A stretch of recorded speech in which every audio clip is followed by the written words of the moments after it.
और अब देखते हैं 18 मिनट में हिंदुस्तान की खबरें। दिल्ली में गठबंधन को लेकर आम आदमी पार्टी और कांग्रेस के बीच अहम बैठक होगी। इस बैठक में कांग्रेस के आला नेता और आप के संयोजक अरविंद केजरीवाल, संजय सिंह समेत कई नेता मौजूद रहेंगे। दिल्ली में गठबंधन को आप और कांग्रेस की बैठक में एनसीपी नेता शरद पवार भी शामिल हो सकते हैं। बता दें कि कांग्रेस अध्यक्ष राहुल गांधी ने आपको 4 सीटें ऑफर की है। आज केंद्रीय गृह मंत्री राजनाथ सिंह यूपी के शाहजहांपुर और संभल में जनसभा करेंगे। सपा प्रमुख अखिलेश यादव कानपुर देहात में चुनावी सभा करेंगे। केंद्रीय मंत्री स्मृति ईरानी आज गुजरात के अहमदाबाद के दौरे पर रहेंगी। स्मृति ईरानी पाटन, जूनागढ़, पोरबंदर और राजकोट में चुनावी सभा को संबोधित करेंगी। यूपी के मुख्यमंत्री योगी आदित्यनाथ आज अयोध्या में रहेंगे। योगी हनुमानगढ़ी में बजरंगबली की पूजा अर्चना करेंगे। साथ ही रामलला के दर्शन का भी कार्यक्रम है। अयोध्या में यूपी सीएम योगी आदित्यनाथ संतों से भी मुलाकात करेंगे और फिर वहां से देवी पाटन चले जाएंगे, जहां शक्तिपीठ में देवी की पूजा करेंगे और वहीं पर रात्रि विश्राम का भी कार्यक्रम है। प्रधानमंत्री नरेंद्र मोदी के जीवन पर बनी फिल्म इन दिनों विवादों में है। चुनाव आयोग ने इसकी रिलीज पर रोक लगा दी है। सुप्रीम कोर्ट के आदेश पर चुनाव आयोग आज फिल्म को देखेगा। चुनाव आयोग ने 10 अप्रैल को फिल्म की रिलीज पर रोक लगा दी थी। डीएमके सांसद कनिमोझी के आवास पर आयकर विभाग के अधिकारियों ने रेड डाली है। ये रेड कनिमोझी के तूतीकोरिन के कुरिंची नगर वाले आवास पर डाली गई। कनिमोझी के घर आयकर विभाग के 10 अधिकारी जांच करने के लिए पहुंचे थे। इस रेड पर कनिमोझी के भाई और पार्टी प्रमुख एमके स्टालिन ने चुनाव आयोग को भी आड़े हाथों लिया। स्टालिन ने कहा कि प्रधानमंत्री नरेंद्र मोदी चुनाव आयोग की मदद से डीएमके की छवि को खराब करने का काम कर रहे हैं। लोकसभा चुनाव के दूसरे चरण में गुरुवार को होने वाले मतदान के लिए मंगलवार को शाम 5 बजे चुनाव प्रचार थम गया। 18 अप्रैल को दूसरे चरण के लिए 95 सीटों पर वोट डाले जाएंगे, जबकि 2 सीटों पर चुनाव टाल दिया गया है। चुनाव आयोग ने जिन 2 सीटों पर चुनाव रद्द किया है उसमें त्रिपुरा ईस्ट और तमिलनाडु के वेलोर सीट है। त्रिपुरा ईस्ट पर चुनाव सुरक्षा कारणों से टल गया, जबकि तमिलनाडु की वेलोर सीट पर एक प्रत्याशी के पास से 12 करोड़ रुपए कैश मिलने पर वोटिंग स्थगित की गई। प्रधानमंत्री नरेंद्र मोदी 2 दिन तक गुजरात में रहेंगे। इस दौरान मोदी 3 रैली करेंगे। पीएम दोपहर 12:30 बजे साबरकांठा के हिम्मतनगर में चुनावी सभा करेंगे। दोपहर 2:30 बजे सुरेंद्रनगर और आखिरी रैली 4 बजे आणंद में होगी। मंगलवार को ओडिशा के संबलपुर में पीएम मोदी ने जनसभा की। पीएम ने कहा कि देश के पास पैसे की कमी नहीं है। उन्होंने कहा कि चौकीदार को जनता का समर्थन है। ओडिशा में जनसभा को संबोधित करते हुए पीएम मोदी ने कांग्रेस पर हमला किया और कहा, पिछली सरकार में बढ़ी गरीबी, देश मजबूत सरकार चाहता है। उड़ीसा से पीएम ने विपक्ष पर हमला बोलते हुए कहा, ओडिशा सरकार किसान विरोधी है। 23 मई को एक बार फिर मोदी सरकार बनने वाली है। मंगलवार को पीएम ने छत्तीसगढ़ में भी सभा को संबोधित किया। इस दौरान पीएम ने कांग्रेस पर जमकर निशाना साधा। कहा, कांग्रेस ने नक्सलियों को क्रांतिकारी बताया था। नक्सलियों का मनोबल कांग्रेस के ढकोसला पत्र से बढ़ रहा है। बीजेपी ने जोधपुर में प्रधानमंत्री नरेंद्र मोदी की चुनावी सभा के लिए तैयारियां शुरू की है। जोधपुर में प्रधानमंत्री की सभा 22 अप्रैल को प्रस्तावित है। बीजेपी अध्यक्ष अमित शाह ने मंगलवार को कर्नाटक के टुमकुर के दौरे पर रहे। इस मौके पर शाह ने महागठबंधन पर जमकर निशाना साधा। दक्षिण भारत को साधने के लिए केरल के कोलम में कांग्रेस अध्यक्ष राहुल गांधी ने चुनावी सभा को संबोधित किया। यहां पर राहुल ने कहा कि कांग्रेस को मिटाना चाहते हैं मोदी, हम उन्हें प्यार से हराएंगे।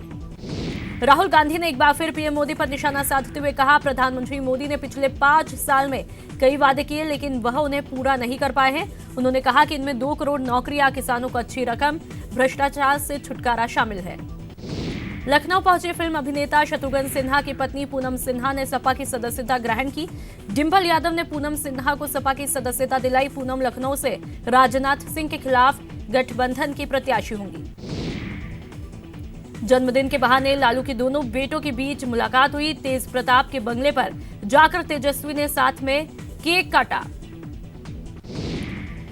बिहार के कटिहार में विवादित बयान देने के बाद कांग्रेस नेता नवजोत सिंह सिद्धू की मुश्किलें बढ़ती हुई दिखाई दे रही है। सिद्धू के दिए बयान पर चुनाव आयोग ने संज्ञान लेते हुए कटिहार के चुनाव अधिकारी से रिपोर्ट मांगी है और उनके बयान की सीडी और बयान की ट्रांसक्रिप्ट मांगी है। पंजाब सरकार में मंत्री नवजोत सिंह सिद्धू ने कटिहार में मुस्लिम मतदाताओं को संबोधित किया और कहा कि वो कटिहार में अल्पसंख्यक होकर भी बहुसंख्यक है। सिद्धू के मुताबिक अगर मुस्लिम मतदाता एकजुटता दिखाएंगे तो बिहार महागठबंधन के उम्मीदवार तारिक अनवर को कोई नहीं हरा सकता है।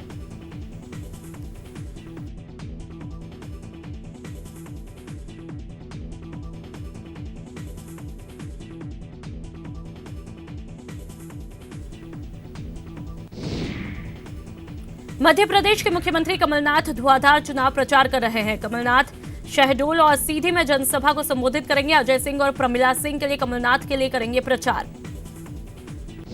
योगी के मंत्री ओम प्रकाश राजभर ने अपना बागी तेवर दिखाते हुए यूपी की 39 सीटों पर अपना प्रत्याशी उतार दिया है। राजभर ने पीएम के खिलाफ भी अपना उम्मीदवार उतारा है। बीजेपी आज एमपी की 5 सीटों पर सस्पेंस खत्म कर सकती है। शाम तक बीजेपी यहां से प्रत्याशियों के नामों का ऐलान कर सकती है। इंदौर से कांग्रेस ने पंकज संघवी को टिकट दिया। इसके साथ ही सभी 29 सीटों पर कांग्रेस ने नाम का ऐलान किया है। चुनाव प्रचार में कांग्रेस ने पूरी ताकत झोंक दी है। सीएम कमलनाथ सीधी और शहडोल में जनसभा को संबोधित करेंगे। भोपाल में दिग्विजय सिंह नेपाली और जैन समाज के कार्यक्रम में शामिल होंगे। मध्य प्रदेश के भोपाल सीट पर दिग्विजय सिंह ने जीत के लिए पूरी ताकत झोंक रखी है। दिग्विजय सिंह आज जैन और नेपाली समाज के कार्यक्रम में शामिल होंगे। साथ ही खिलाड़ियों से भी संवाद करेंगे। हार्ट अटैक के बाद रोहित शेखर तिवारी को मैक्स अस्पताल लाया गया और अस्पताल में ही उनका निधन हुआ। रोहित शेखर को सीने में दर्द की शिकायत के बाद मैक्स अस्पताल लाया गया, लेकिन अस्पताल पहुंचते ही उन्हें मृत घोषित किया गया। बिहार के दरभंगा में बेखौफ अपराधियों का न एक चाय की दुकान पर 2 लोगों की गोली मारकर हत्या की। मंगलवार देर रात पीसीसी में लोकसभा चुनावों को लेकर बैठक आयोजित की गई, जिसमें मुख्यमंत्री अशोक गहलोत, अविनाश पांडे, रघु शर्मा, महेश जोशी समेत पीसीसी पदाधिकारी और जयपुर ग्रामीण लोकसभा क्षेत्र से कांग्रेस प्रत्याशी कृष्णा पूनिया समेत कांग्रेस कार्यकर्ता शामिल हुए। मुख्यमंत्री अशोक गहलोत एक बार फिर बाबा रामदेव पर जमकर बरसे। उन्होंने कहा कि बाबा रामदेव अब योग गुरु नहीं, व्यवसायी बन चुके हैं। बाड़मेर जैसलमेर लोकसभा सीट पर बीजेपी उम्मीदवार कैलाश चौधरी ने अपनी पूरी ताकत झोंक दी है। कैलाश चौधरी एक तरफ जहां मोदी सरकार के कामकाज की तारीफ में लगे हैं, तो वहीं वो कांग्रेस की न्याय योजना के वादे पर भी हमला कर रहे हैं। नेता प्रतिपक्ष गुलाब चंद कटारिया ने प्रदेश में बिगड़ती कानून व्यवस्था को लेकर सीएम पर निशाना साधा। कटारिया ने कहा कि जनवरी और फरवरी के महीने में महिला अत्याचार में 45% की बढ़ोतरी हुई है। करौली धौलपुर लोकसभा सीट से बसपा प्रत्याशी रामकुमार बैरवा ने अपना नामांकन दाखिल किया। इस दौरान करौली विधायक लाखन सिंह, बसपा जिला अध्यक्ष जमुना लाल जाटव मौजूद रहे। राजसमंद से कांग्रेस प्रत्याशी देवकी नंदन गुर्जर चुनाव प्रचार के दौरान आमेट के पन्नाधाय पनोरमा पहुंचे और पुष्पांजलि अर्पित कर पन्नाधाय को याद किया। केंद्रीय मंत्री और जयपुर ग्रामीण से बीजेपी के सांसद राज्यवर्धन सिंह राठौड़ ने अनुलोम विलोम के बीच नामांकन भरा। राठौड़ के नामांकन प्रक्रिया के दौरान योग गुरु बाबा रामदेव भी मौजूद रहे। बीकानेर लोकसभा सीट से 2 नामांकन भरे गए। पहला नामांकन एपीआई प्रत्याशी घनश्याम मेघवाल और दूसरा मार्क्सवादी कम्युनिस्ट पार्टी के प्रत्याशी शिवपत राम मेघवाल ने भरा। अलवर लोकसभा से बसपा प्रत्याशी इमरान खान ने नामांकन दाखिल किया। इमरान खान ने कंपनी बाग में एक जनसभा को संबोधित किया। भरतपुर में लोकसभा चुनाव के लिए 4 प्रत्याशियों ने अपना नामांकन पत्र दाखिल किया। बहुजन समाज पार्टी से सूरज जाटव ने भी अपना नामांकन पत्र दाखिल किया। 6 मई को होने वाले मतदान की तैयारियों को लेकर पुलिस अधीक्षक हैदर अली जैदी ने भरतपुर के कामा सर्किल के पुलिस अधिकारियों की बैठक लेकर आवश्यक दिशा निर्देश दिए। 6 मई को होने वाले लोकसभा चुनाव में अधिक से अधिक मतदान कराने के उद्देश्य से निर्वाचन विभाग द्वारा स्वीप कार्यक्रम चलाया जा रहा है। जिला कलेक्ट्रेट से दिव्यांग मतदाता जागरूकता रैली निकाली गई। बीकानेर में तृतीय श्रेणी शिक्षक भर्ती 2018 लेवल सेकंड के प्रतीक्षा सूची के चयनित 175 अभ्यर्थियों को काउंसलिंग के जरिए स्कूल आवंटित किए गए। चूरू के सुजानगढ़ में सामूहिक विवाह समारोह का आयोजन किया गया, जहां 17 जोड़े परिणय सूत्र में एक साथ बंध थे। भारत निर्वाचन आयोग द्वारा नियुक्त सामान्य पर्यवेक्षक मिन्हाज आलम ने जिला निर्वाचन अधिकारी श्याम सिंह राजपुरोहित के साथ निर्वाचन अधिकारियों की बैठक ली और 29 अप्रैल को होने वाले चुनाव की तैयारियों की समीक्षा की। चित्तौड़गढ़ में मुस्लिम राष्ट्रीय मंच के एक कार्यक्रम में आरएसएस नेता इंद्रेश कुमार शामिल हुए, जिसको संबोधित करते हुए इंद्रेश कुमार ने कहा कि जब तक कश्मीर में अलग झंडा, अलग नागरिकता, अलग संविधान रहेगा, तब तक कश्मीर में शांति नहीं आएगी। भीलवाड़ा में लोकसभा चुनाव की तैयारियों का बीजेपी संगठन मंत्री चंद्रशेखर ने बैठक ली। करीब 3 घंटे तक चली मैराथन बैठक में चुनावी फीडबैक लिया। धौलपुर दौरे पर रही वसुंधरा राजे ने बीजेपी पदाधिकारियों और कार्यकर्ताओं से मुलाकात की। इसके बाद वह राजनिवास पैलेस के लिए रवाना हुई। लोकसभा प्रत्याशी मतदाताओं को लुभाने के लिए नए नए तरीके अपना रहे हैं। बीजेपी प्रत्याशी बाबा बालकनाथ गढ़ी सवाई राम कस्बे में मतदाताओं को लुभाने के लिए उनके साथ एक ठेले पर खड़े होकर गोलगप्पे खाते हुए दिखाई दिए। कोटा में मतदाताओं को जागरूक करने के लिए रन फॉर वोट मैराथन का आयोजन किया जा रहा है, जिसका आयोजन 21 अप्रैल को होगा। चूरू में 6 मई को होने जा रहे लोकसभा चुनावों में उम्मीदवारों का शक्ति प्रदर्शन शुरू हो गया। बीजेपी के प्रत्याशी राहुल कसवा ने अपना पर्चा दाखिल किया।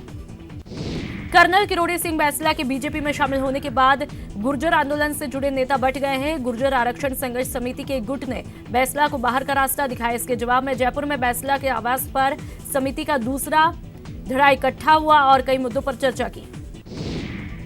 टोंक सवाई माधोपुर लोकसभा क्षेत्र से बीजेपी प्रत्याशी सुखबीर सिंह जोनापुरिया जहां ग्रामीण क्षेत्र में तूफानी जनसंपर्क कर रहे हैं, तो वहीं उनकी पत्नी और बहु महिला मोर्चा सदस्य और वसुंधरा सखियों के जरिए बीजेपी को विजयी बनाए जाने में जुट गई हैं। डूंगरपुर में विधानसभा चुनाव 2018 में 2 सीटों पर जीत हासिल करने के बाद अब लोकसभा चुनाव 2019 को लेकर भारतीय ट्राइबल पार्टी के एक बार फिर जोर शोर से वोट हासिल करने के प्रयास में जुट गई है। बांसवाड़ा सीट से बीटीपी प्रत्याशी कांतिलाल रोत ने 84 विधायक राजकुमार रोत के साथ 1 दर्जन गांवों में जनसंपर्क करके नुक्कड़ सभाएं की। इस दौरान बीटीपी उम्मीदवार रोत ने बीजेपी और कांग्रेस पार्टी को आड़े हाथों लेते हुए बीटीपी के पक्ष में मतदान करने की अपील की। भरतपुर लोकसभा क्षेत्र से निर्दलीय प्रत्याशी पुरुषोत्तम दास महाराज ने नामांकन पत्र दाखिल किया है। दास ने समर्थकों के साथ नामांकन पत्र दाखिल कर जन सेवा करने का संकल्प लिया।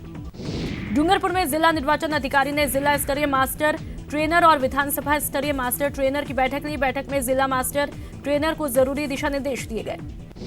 मंगलवार को बीजेपी प्रदेश अध्यक्ष मदन लाल सैनी दौसा समेत कई क्षेत्रों के दौरे पर रहे। दौसा में श्याम मंदिर सत्संग भवन में भारतीय जनता पार्टी की बैठक हुई।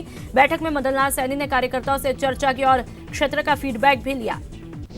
राज्य निर्वाचन के निर्देश पर चित्तौड़गढ़ एएसपी विपिन शर्मा और डीएसपी ऋषिकेश मीणा को एपीओ किया गया है। गृह विभाग के आदेश के अनुसार विपिन शर्मा का मुख्यालय उदयपुर रखा गया, उनकी जगह सुखदेव जांगिड़ को लगाया गया है। प्रतापगढ़ जिला निर्वाचन विभाग की तरफ से राजकीय पीजी महाविद्यालय में मतदान दलों को ट्रेनिंग दी गई। प्रतापगढ़ निर्वाचन आयोग की तरफ से लोकसभा क्षेत्र चित्तौड़गढ़ के लिए नियुक्त सामान्य पर्यवेक्षक मिनहाज आलम ने प्रतापगढ़ के कई जगहों के मतदान केंद्रों का निरीक्षण कर व्यवस्थाओं की जानकारी ली। मौसम विभाग ने जल्द ही मौसम सामान्य होने की संभावना जताई है। जयपुर मौसम विभाग के निदेशक शिव गणेश से बात की हमारे संवाददाता महेंद्र सिंह ने। प्रदेश भर में अचानक 2 दिन से मौसम खराब होने से किसानों की फसलें खराब हो रही है। साथ ही इसके चलते मुख्यमंत्री अशोक गहलोत ने प्रशासनिक अधिकारियों के निर्देश दिए कि अधिकारी प्रदेश भर में फसल खराबे का आकलन करें, जिससे किसानों को फसल खराब का जल्दी से मुआवजे दिया जा सके। मुख्यमंत्री ने कहा कि वे मौसम बारिश के कारण प्रदेश के किसानों की फसल खराब हो रही है, इस कारण किसान परेशान है, इसलिए उन्होंने अधिकारियों को निर्देश दिए कि फसल खराबे का जल्द से जल्द आकलन करके मुआवजा की प्रक्रिया शुरू की जाए। झालावाड़ में आए आंधी तूफान और आकाशीय बिजली गिरने से 4 बच्चों की मौत हो गई। 2 बच्चियों की मौत बकानी थाना इलाके के जगपुरा गांव में कच्चा मकान ढहने से हुई। झालावाड़ के ही जावर थाना के समरोल गांव में खेत में काम करने के दौरान आकाशीय बिजली गिरने से चचेरे भाई बहनों की मौत हो गई। बूंदी में मौसम का मिजाज बदला और तेज अंधड़ के साथ बारिश हुई। कई इलाकों में ओले भी गिरे। बेमौसम बरसात से किसानों की चिंताएं बढ़ गई हैं। खेतों में गेहूं की फसलों को भारी नुकसान पहुंचा है। पश्चिमी विक्षोभ के चलते कोटा संभाग में आज भी मौसम बिगड़ा रह सकता है, जिसको लेकर मौसम विभाग ने चेतावनी जारी की है। मंगलवार को हुई बेमौसम बरसात से जनजीवन प्रभावित हुआ। बारिश से खेत खलिहानों में फसलों को भारी नुकसान हुआ है, जिससे किसानों की चिंताएं बढ़ गई है। अलवर में आंधी तूफान से किसानों की फसल तबाह हो गई। तेज अंधड़ और बारिश से जहां अलवर भरतपुर और अलवर दिल्ली मार्ग पर सैकड़ों पेड़ गिर गए। राजसमंद में बदले मौसम के मिजाज से किसानों को भारी नुकसान हुआ है। यहां पिछले 2 दिनों से लगातार बारिश हो रही है। उदयपुर में अचानक बदले मौसम ने लोगों की मुश्किलें बढ़ा दी है। तेज अंधड़ के साथ ही बारिश से कई पेड़ और होर्डिंग भी गिर गए। उदयपुर में तेज हवाओं के साथ बारिश हुई, जिससे गर्मी के तापमान में गिरावट हुई और पारा एकदम से नीचे आ गया। बारिश के साथ ही मौसम बेहद ठंडा और सुहावना हो गया, जिससे एक बारगी लेक सिटी वासियों के चेहरे पर गर्मी में राहत की मुस्कान ला दी। हाड़ौती में तेज बारिश और अंधड़ ने किसानों के लिए आफत खड़ी की है। कोटा जिले में करीब 25 से 30 किलोमीटर प्रति घंटे की रफ्तार से चली हवाओं के साथ तेज मूसलाधार बारिश हुई है। सवाई माधोपुर के गंगापुर सिटी कस्बे में बेमौसम हुई बारिश लोगों के लिए परेशानी बन गई। गंगापुर सिटी में हुई थोड़ी देर बारिश से कस्बे के बाजारों में पानी भर गया। नया बाजार से तो लोगों का आना जाना मुश्किल हुआ है। करौली के मौसम में अचानक बदलाव आ गया और बूंदाबांदी और बारिश का दौर चलता रहा। भीलवाड़ा में हुई बारिश से किसानों की चिंताएं बढ़ गई है। खेतों में कटी हुई फसलों में खासा नुकसान हुआ है। करौली में आई आंधी बारिश से शादी विवाह समारोह का जायका बिगाड़ा। अंधड़ से शादी विवाह के लिए लगाए टेंट शामियाने उखड़ गए। चलिए सुपरफास्ट खबरों को आगे बढ़ाते हैं। उदयपुर के सराड़ा इलाके में एक मकान में भीषण आग लगी। ग्रामीणों ने करीब 2 घंटे की कड़ी मशक्कत करके आग पर काबू पाया। कोटा में करीब आधा दर्जन जगहों पर आग का तांडव देखने को मिला, जिससे लोगों को भारी परेशानियों का सामना करना पड़ा। जिले भर की दमकलें आग पर काबू पाने में लगी रही। बिहार के छपरा में दिघवारा के गंगा तट पर गेहूं की फसल में आग लगने से करीब 12 बीघे में लगी फसल नष्ट हो गई, जिससे किसानों को भारी नुकसान हुआ है। जैश ए मोहम्मद की थ्रेट के बाद श्री गंगानगर में बस स्टैंड पर तलाशी के दौरान एक गुजरात नंबर की मारुति 800 लावारिस हालत में खड़ी मिली। लावारिस हालत में कार को लेकर प्रत्यक्षदर्शियों का कहना है कि 2 दिनों से ये गाड़ी लावारिस हालत में खड़ी है, जिस पर आगे और पीछे दोनों साइड शीशे पर आर्मी भी लिखा हुआ है। जयपुर डीजीजीआई के जोनल यूनिट ने वित्तीय वर्ष में 116 टैक्स चोरी के मामले उजागर किए हैं, जिसमें 1120.43 करोड़ रुपए की राशि शामिल है। डीजीजीआई के अतिरिक्त महानिदेशक ने इसे उपलब्धि बताते हुए कहा, पिछले साल की तुलना में इस साल 447 करोड़ 93 लाख रुपए की टैक्स में बढ़ोतरी हुई है। टैक्स चोरी के 64 मामलों की जांच पूरी हो चुकी है। डूंगरपुर में शराब की बिक्री लगातार बढ़ रही। डूंगरपुर के आबकारी विभाग ने लगातार तीसरी बार दिए गए लक्ष्य के मुकाबले अधिक राजस्व हासिल किया है। सवाई माधोपुर के गंगापुर सिटी कस्बे में कृषि मंडी क्षेत्र में एक चोर को सरसों से भरे कट्टे चुराते हुए पकड़ा गया। लोगों ने मंडी में ही आरोपी को एक खंभे से बांधकर जमकर पिटाई की। लोकसभा चुनाव के चलते राजस्थान यूनिवर्सिटी ने 3 परीक्षाओं को स्थगित किया है। आरयू ने 29, 30 अप्रैल और 6 मई को होने वाली परीक्षाओं को स्थगित किया है। कोटा में एक युवक मर्डर के मामले में पुलिस ने 6 आरोपियों को गिरफ्तार किया है। सभी आरोपियों को कोर्ट में पेश किया गया। कोर्ट ने आरोपियों को 7 दिन के रिमांड पर भेजने के आदेश दिए। टोंक जिले के लवादर गांव में एक युवक का शव फांसी के फंदे से झूलता मिला। पुलिस ने शव का पोस्टमार्टम करा, परिजनों को सौंप दिया है। टोंक के राजमहल कस्बे के पास बनास नदी में डूबे बूंदी युवक का शव मछुआरों ने निकाल लिया है। लगभग 16 घंटे बाद बिसलपुर बांध में मछुआरों ने जाल की मदद से गहरे पानी में शव को ढूंढ निकाला।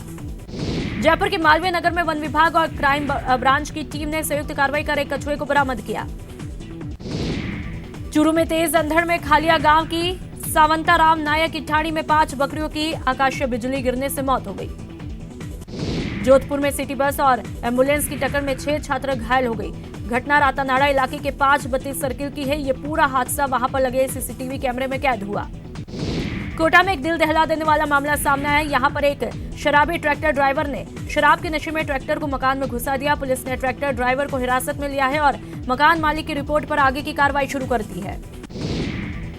रमजान के महीने में उपवास के दौरान डायबिटीज मरीजों को क्या सावधानी बरतनी चाहिए, इसको लेकर जयपुर में डॉक्टर्स ने प्रेस कॉन्फ्रेंस की और जानकारियां दी। कोटा में निमोनिया की रोकथाम के लिए पीवीसी टीका मिलेगा। जेके लोन अस्पताल में छोटे बच्चों को पीवीसी का डोज देकर इसकी शुरुआत की गई। संयुक्त राष्ट्र को शांति रक्षा अभियानों के लिए भारत को मार्च 2019 तक 3.8 करोड़ डॉलर चुकाने हैं। ये किसी भी देश को भुगतान की जाने वाली सबसे अधिक राशि है। पाकिस्तान और भारत ने करतारपुर में तकनीकी बैठक की। इस बैठक में गुरुद्वारा दरबार साहिब को पंजाब के गुरदासपुर जिले में डेरा बाबा नानक से जोड़ने वाले कॉरिडोर के लिए रूपरेखा पर चर्चा की गई। और इस बुलेटिन में फिलहाल इतना ही। नमस्कार।